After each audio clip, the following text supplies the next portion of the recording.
Good morning mga fitness. So, ilang buwan ba dapat gumanda ang katawan? So, may nagtanong sa akin, Coach, ilang bang buwan bago gumanda ang katawan? So, pagdating kasi sa fitness, so kung may goal ka or lifestyle approach, dapat kung ano yung mindset mo or kung ano yung goal mo, kung may mga idolo ka or idol, so kung ano yung nasa puso mo or mindset mo, yun lang ang gagawin mo. Kung ano yung goal mo. Example, gusto ko makapag-build ng muscles. So, kailangan consistent ka pa rin sa gym.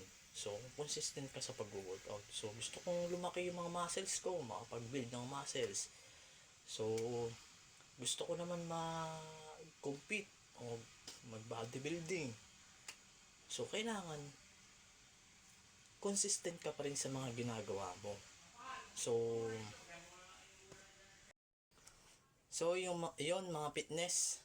So, ano ba yung goal mo? So, nasa sa iyo yan kung anong goal mo. Kung makapag-build ka ng muscle, or lifestyle, or maintenance, or sumali ng competition, or kung ano man, o kung may iniidolo ka. Halimbawa, may idol ka. Example, ako.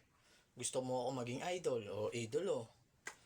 So, kasi yung mindset ko yun, mga fitness, is gusto kong sumampa ng stage kasi noon. Gusto kong sumali ng competition. So, sumali ako noon June 30, 2024. So, sa Kalamba Classic 2, men's physique exclusive. Laguna, yung sinalihan ko sa competition. So, nasa sa iyo yan kung anong goal mo. Tapos, kung ano yung gusto mo. Kung anong gusto mong ma-achieve. Nasa sa iyo ang ka-fitness.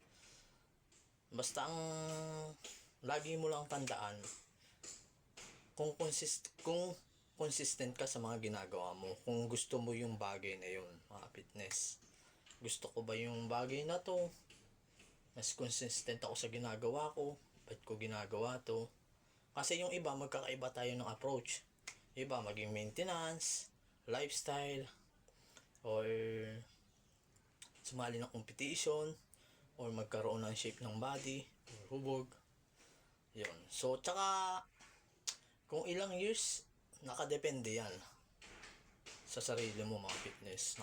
Nakadepende yan sa iyo. Kung ilang buwan mo bago ma-hit yung body goals. Pero para sa akin, so na-hit ko yung body goals ko is a years. So consistent ako sa ginagawa ko nun. Kahit may trabaho ako nun, so gusto ko yung ginagawa ko kasi mindset ko nga yun. Tsaka may pangarap kasi ako ng mga fitness.